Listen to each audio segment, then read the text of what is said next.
hacemos capaz.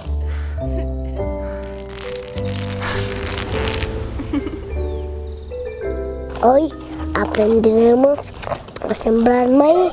Primero desgranamos el maíz.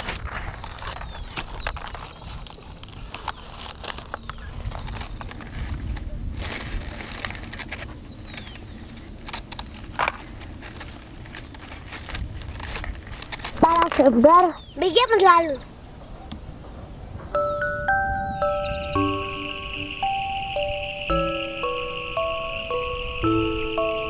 No se debe sembrar cuando la luna está llena, sino en estas fases de la luna.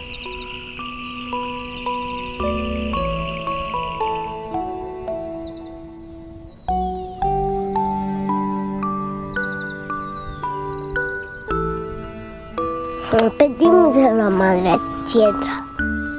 Inti taytayku, ina mamita, ina pura taytayku takurrumpani.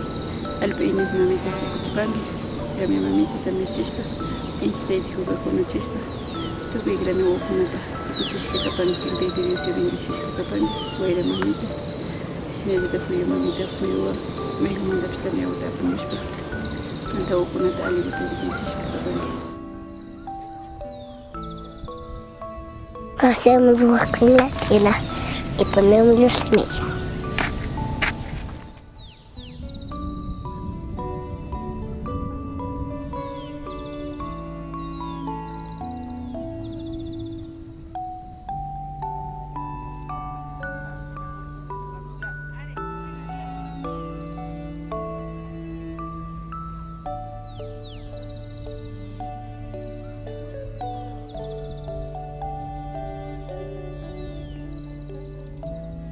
Así sembramos el maíz.